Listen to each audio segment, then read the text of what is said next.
What up, Bless fam? Look here, people. I'm gonna try to make this short. It's your boy, Mr. Lucky. I'm gonna make this short. You know what I'm saying? Kind of pointless, and I hate going back into my past like this. But you boys asked for it, so I'm gonna go a little bit more into detail about the issue with the Zero that I had at the Los Magnificos car show. First of all, Zero didn't start out with ABN like a lot of you cats think. He actually started out with my boy Agony Life. Let's go straight into it.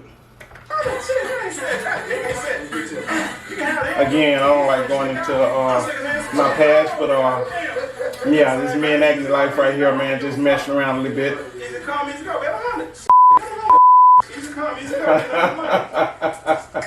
Agony Life. Say what's up, world? It's that Agony Life. So this is actually who Zero started out with. Real slab soldier, you dig? Platinum in the streets, man. You know what I'm saying? Not about numbers, nigga, about sight, you dig? Slab soldiers, Agony Life, started strike Dr. Miller, man. Got my people on there, Slim Thug, H.A. Dub K, 50-50 Lil Twin, Mike Jones, Magnificent, ESG, SUC, man, everybody, Botany Boys, Casino Mall, my nigga Class 1, you dig? Man, it's going down, Killer Calleon up on there, Chris Ward, them boys in blue. What's up, the Ray Face? So let me pause it right there. This is my point. When I was running with these cats, man, this was a record store I had in Acres Home, CD shop, if you will.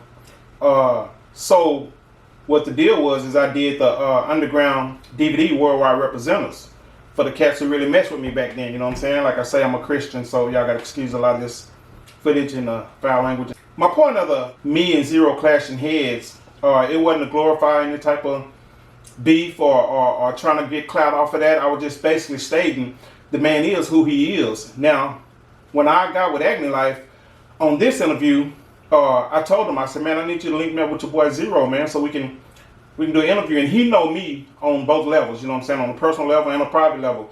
And he told me, he said, man, I'm gonna be honest with you, Zero, he hard to catch up with, man. I'm gonna put it like that. And then ain't no telling what kind of mood you might catch me in, you know what I'm saying? So you just gonna have to catch him when you catch him. I said, okay, that's a PET, man. I didn't know what the deal was. Later on, I'll show you an interview I did with my boy Showtime. And he brought his boy, Mr. Dre P and A3, all you Southside cats. H-Town, y'all know about them boys, but he brought through Dre P and A3. Like I said, these some worldwide cats, man. They Houston based, but they some worldwide cats. And I hollered at him because I didn't know, you know, sometimes you don't know a person's situation. I didn't know if Agony Life and Zero was going through something and he just wanted to spotlight on him or what. I didn't know what the deal was. So I hollered at my boy, Showtime. And I say, man, I know you and Zero pretty tight. You know what I'm saying? You think you can get with your boy and set me up an interview? And he basically said the same thing that Agony Life said, man. You got to catch Zero when you catch him. You know, Zero kind of be on his own little thing, in his own little world.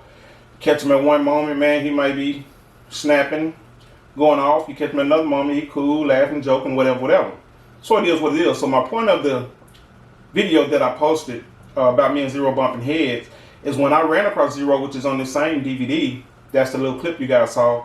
When I ran across him, he seemed to be in an up mood, you know what I'm saying, taking photos, had two little white chicks on his arm, one on each arm, and so on and so forth.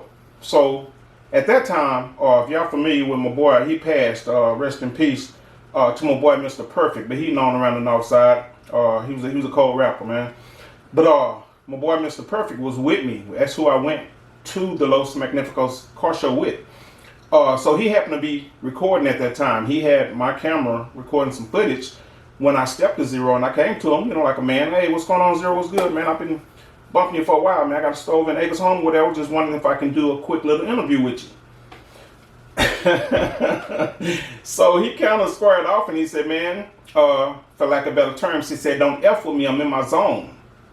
So at that time, I'm kind of looking like, maybe he joking or maybe I didn't hear him right or whatever. And I said, what's up, man? I said, I can get a quick interview with you or whatever? He said, man, I'm in my zone, don't F with me, I'm in my zone. So I snapped, and this point is for me to repeat exactly what I said, or, you know, like I said, it's not about that. I'm not glorifying that at all. I'm just stating the fact that Zero is who he is.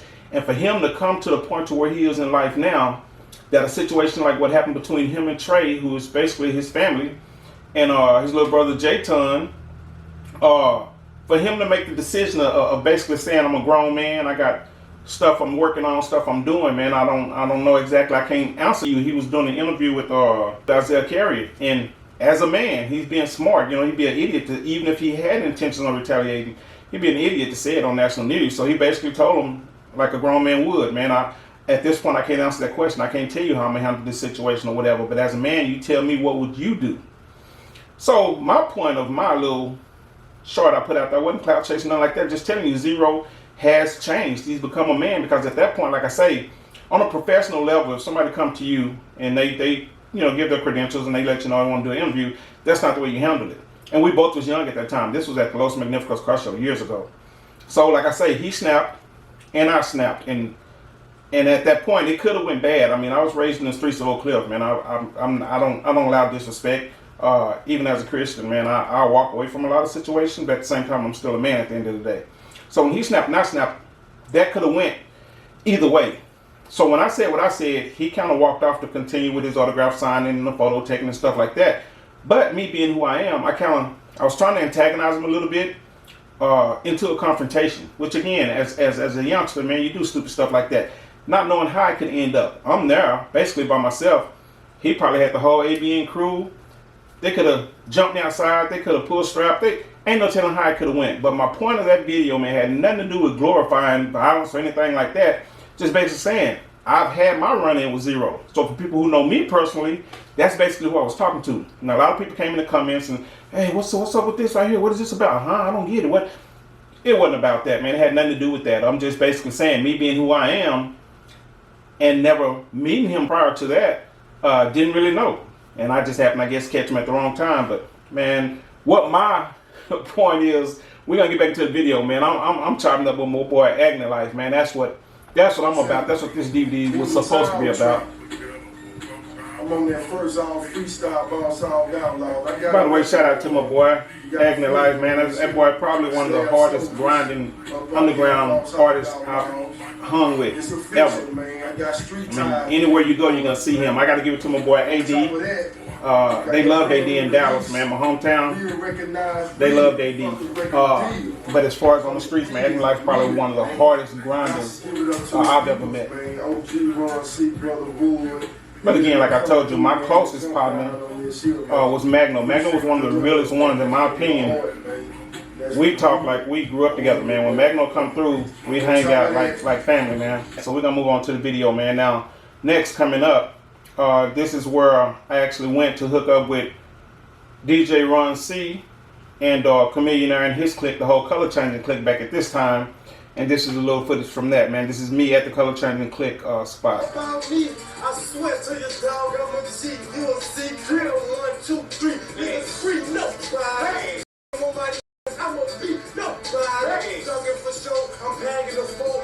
Now, at this time, hold on, let me explain this to you guys also. Chameleonaire was on the up climb at this time, man. Now you can't really see him, but if you look in the back, behind that old school computer right there, that was Chameleonaire. So when I went in and introduced myself and I'm shaking hands with everybody, I didn't treat him no different than I did anybody else. So I guess he kind of took that personal, man. So he kind of hid behind the screen after that. And there's a lot more details into it, man. But like I said, I'm not into negativity, man. I don't get into all that. We ain't bump heads, nothing like that, man. He was Chameleonaire being Chameleonaire at that time. So the whole time you see him hiding behind a computer, I guess he thought that if he did some cameo footage that, I'm not going to speak on that, man. Let's move on. But that's him hiding behind the laptop, the computer, to your right.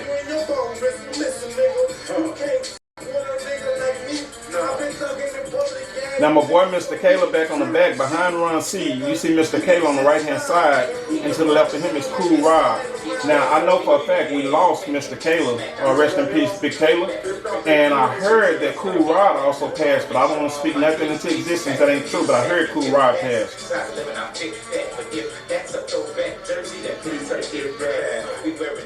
Now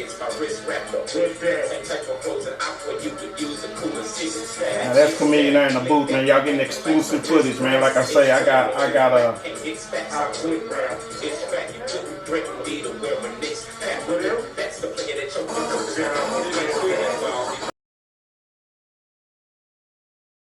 the resume out here in these streets, man. Like I said, that was the old me. I'm not even gonna get into that. But it is what it is, man. Now let me cut to the scene with my boy Showtime. Okay, before we get to that, man, here go your boy Mr. Caleb, man, so y'all can get an actual good image, man. That's Cool Rod right there, and your boy OG Roncy, of course. So now let's move on, man. Let me show you the footage on my boy Showtime. Yes, sir. Now this is outside the shop right here. This is my boy Showtime pulling up with Dre P and A3.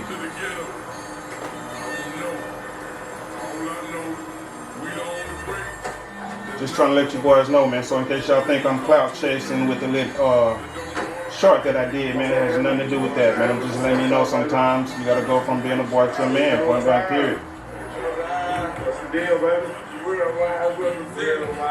Yes, sir. The boys is coming through showing love for me, man.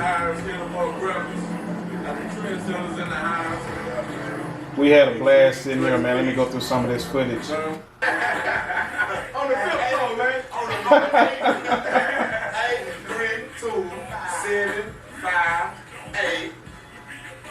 30. We ain't no wild guy. You already know. That's how we do that, bro. I got the diploma if you want to know. That's how we do it worldwide. Website at www.showtime.com with a dash in the middle of the show and a time. A dash is we the running backs. We got the ball right now. Now hear what he break it down, man, on that north side, south side collab, man. That's where you boys start to come together about this time. One love and Houston. Everybody want to know what's going on. You got East, you got West, you got North, you got South. I'm going to tell you like this, man. You got the school up here, you got Switching High. And guess what? We all will. Yeah, third. No animosity between none of us down here and H-Time, because down here go down. That's what I'm talking about. Everybody, boys and blue, they put it down. Bolio, red shot, they put it down. Bolio, Yeah, third. Little kid, the boy got a new album. Look, I'm getting it. So long story short, man, just letting y'all boys know that's what it's about, man. Like I said, I got a resume out here in these streets, man, but that's not the point, you know what I'm saying? Just letting y'all know I ain't no clout chasing around here, man. I'm just letting y'all know, like I say, as a man, sometimes things happen and you eventually at one point have to grow up. Now, on here, this boy is mentioning, you hear him saying everybody got on their album from Swisher House to Screwed Up Click, and it was a collab, man. It was a beautiful thing. And we'll get into later, man. Like I say, your boy Slim Thug, the first time he rolled up to the shop, man, I got so much footage on this, man. It's a DVD worldwide representatives that I released, man. So I can tell y'all stories all day long about Houston rappers, man, and so on and so forth, man. I done had good encounters, bad encounters, from Bum B to whoever, man. I'm not gonna even name drop. That's pointless, man. But like I say, yeah, I didn't just come out trying to get no clout off of a zero situation, man. I'm just, again, letting y'all know at some point you have to grow up, man. And it's your boy, Mr. Lucky. I'm out.